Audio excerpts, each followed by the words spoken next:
For centuries, the Arctic has remained one of the least understood and most unforgiving places on Earth. Its icy expanses, endless winters, and bone-chilling winds make it nearly uninhabitable by most modern standards. And yet, deep within this frozen wilderness, there exists a tribe that has baffled scientists for decades.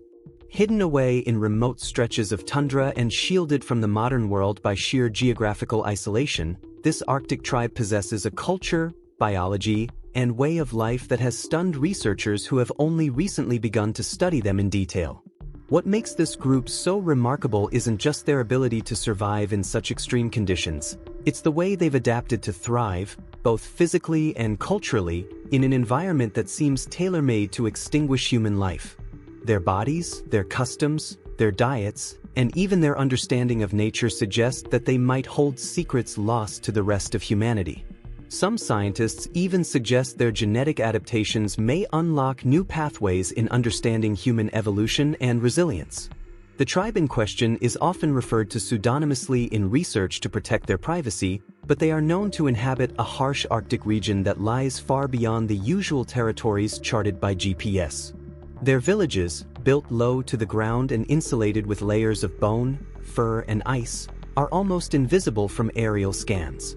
For decades, anthropologists believed these people had long been assimilated or lost to time. But a recent expedition, made possible by satellite anomalies and local indigenous reports, led researchers to a thriving community of individuals who have barely altered their ways of life for generations. What truly shocked scientists was the tribe's body structure and internal biology. When researchers first began studying them, they noticed some unusual physical characteristics. For instance, members of the tribe had significantly denser bone structures, unusual resistance to frostbite, and core body temperatures slightly higher than the global average. Initial blood tests revealed elevated hemoglobin levels, allowing their blood to carry more oxygen, an essential adaptation in a region where air can be especially thin and temperatures plunge below -50 degrees Celsius. Even more perplexing were their cognitive abilities. The tribe's elders could recall oral histories with an almost uncanny level of detail. Linguists studying their language noted its peculiar structure, containing ancient grammatical patterns that seemed to predate many known northern languages, as well as metaphors that described astronomical and ecological phenomena with surprising accuracy. It was as if the tribe had been recording environmental changes for generations in the form of myths and proverbs. Their diet was another key that fascinated scientists. Contrary to modern health trends that emphasize plant-based diets, this tribe survives almost entirely on animal products. Whale blubber, seal meat, fish, and organ meats make up the vast majority of their nutrition. And yet, despite consuming what would typically be considered an unhealthy amount of fat, their cholesterol levels were remarkably balanced. They showed almost no incidence of heart disease, diabetes, or cancer. One researcher remarked that their internal systems seemed optimized for survival in a way that modern humans simply can't replicate. Then there was their relationship with the environment. Unlike modern industrial societies, this tribe lives with an almost symbiotic relationship with the Arctic's harsh ecology. They time their hunting, fishing, and migrations with rhythms that match not only seasonal changes but solar and lunar patterns.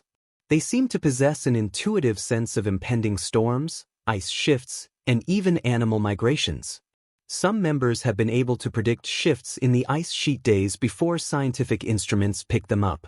It's not just luck, it's knowledge passed down over hundreds, perhaps thousands of years. One stunning revelation came when a team of environmental scientists installed sensors around the tribe's village to measure temperature, pressure, and seismic activity. The tribe's spiritual leader, after watching the process, offered his own predictions for the coming month. His forecasts not only matched the data from the equipment but anticipated subtle environmental fluctuations that hadn't yet occurred. The scientific team, initially skeptical, cross-referenced his predictions with their own models and found that his estimates were more accurate than those produced by their software.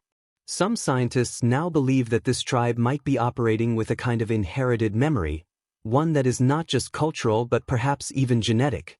Their ability to survive and adapt seems embedded not only in their behavior but within their DNA itself. Recent genetic studies have begun to uncover rare gene variants in their genome, ones that don't appear in any other human population studied so far. These genes appear to regulate heat production at a cellular level, enhance fat metabolism, and even increase nerve resistance to cold-induced damage.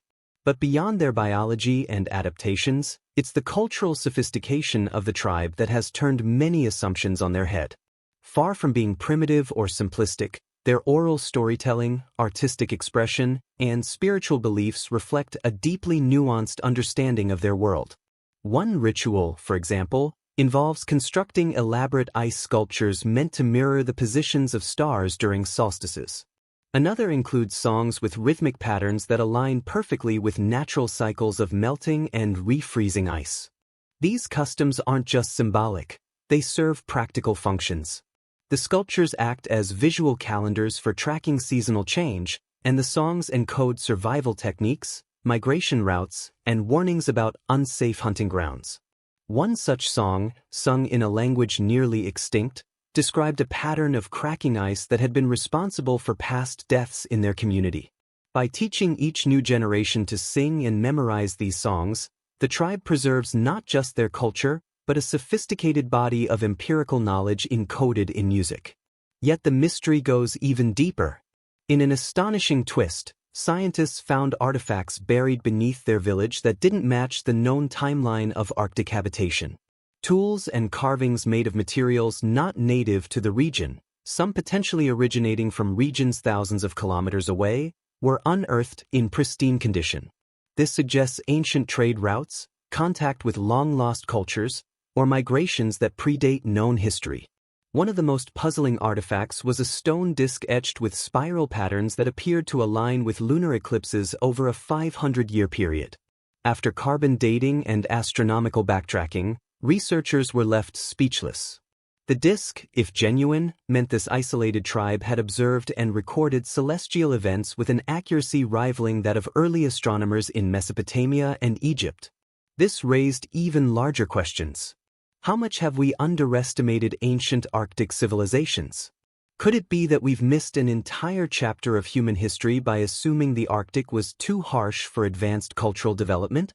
And if so, how many more tribes, lost cities, or ancient sciences remain buried beneath snow and ice, waiting to rewrite what we thought we knew about the story of our species? As researchers dug deeper, both literally and figuratively, into the tribe's origins, more anomalies began to surface. DNA comparisons revealed not only unique genetic traits but also connections to both ancient Siberian and North American populations. Yet, there were sequences in their genome that didn't match any known human database. These weren't alien in nature, as some conspiracies quickly claimed, but rather suggestive of extreme adaptation, gene expressions so rare that they might have evolved in complete isolation for millennia. One researcher noted that it was as if this tribe had gone through its own microevolutionary process, diverging just enough to make their biology a window into an alternative path for humanity. Some theorized that a cataclysmic event thousands of years ago, possibly an ice age or volcanic winter, might have forced a small group of ancient humans to adapt rapidly or perish. Isolated in the Arctic, they developed traits that allowed them to flourish where others couldn't. In essence, the environment became a crucible, shaping them into something uniquely suited to survive the extremes of our planet.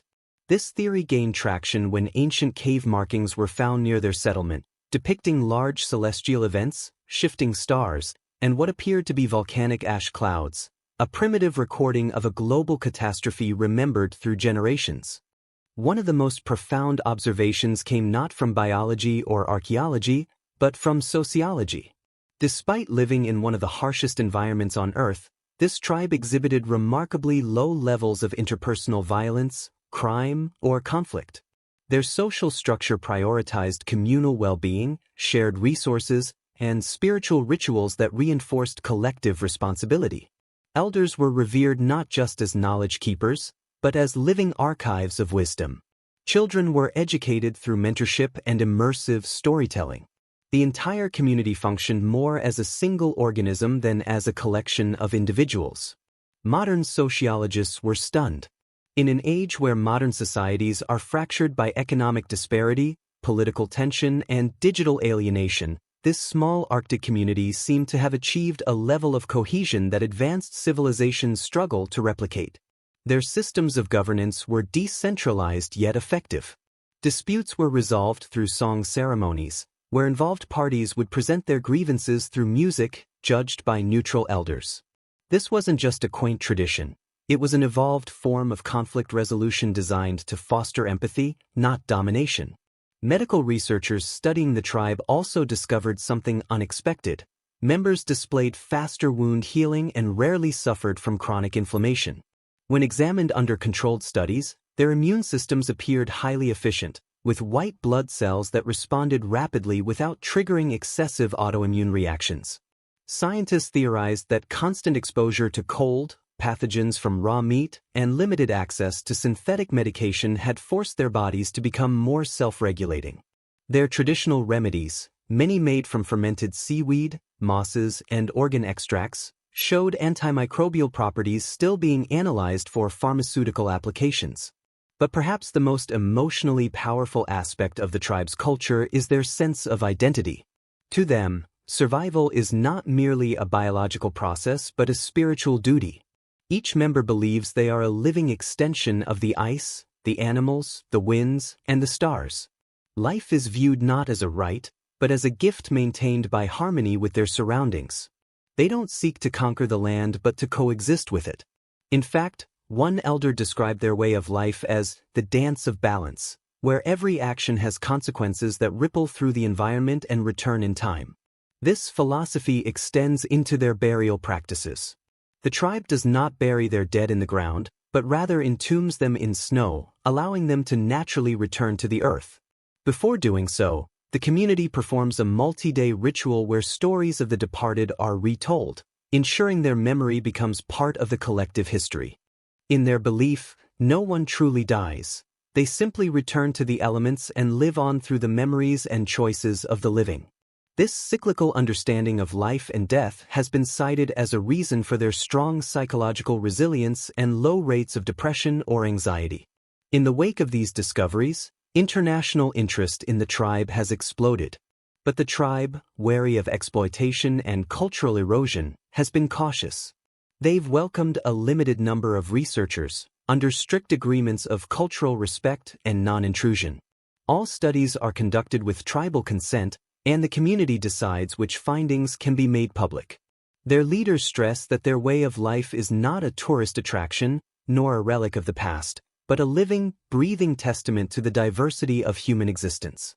Some scientists believe that studying this tribe may lead to breakthroughs in fields as diverse as cryomedicine, climate adaptation, neurobiology, anthropology, and even artificial intelligence, by modeling systems of decentralized wisdom and decision-making found in their community structure.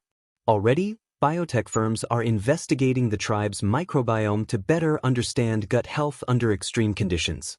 Meanwhile, cultural historians are working with elders to preserve their songs, stories, and star maps before they are lost to time. But this research raises difficult ethical questions. How do we study without disrupting? How do we preserve without appropriating? These are challenges researchers are now grappling with as they walk the line between discovery and respect. Still, there's a deeper implication in all of this, one that resonates far beyond the Arctic. This tribe is a living reminder that human potential is far broader, deeper, and more resilient than we often assume. In a time when modern life is riddled with artificial distractions and unsustainable habits, their existence offers a mirror, a chance to reflect on what we've lost and what we might still reclaim. Because somewhere in the frozen silence of the Arctic, people have been living in balance with the most hostile environment on Earth. They have adapted without losing their humanity. They have survived without severing their connection to the world around them. And they have done so in ways that defy conventional science, challenge global assumptions, and inspire a new appreciation for the hidden corners of human history. In the end, the most shocking thing about this Arctic tribe isn't their biology, their artifacts, or their technology. It's their wisdom. A wisdom shaped by ice, passed down through song, and etched in the footprints they leave on snow. A wisdom that tells us we are not separate from nature, but a part of it. And if we listen closely, we might just rediscover a piece of ourselves that we thought was long forgotten.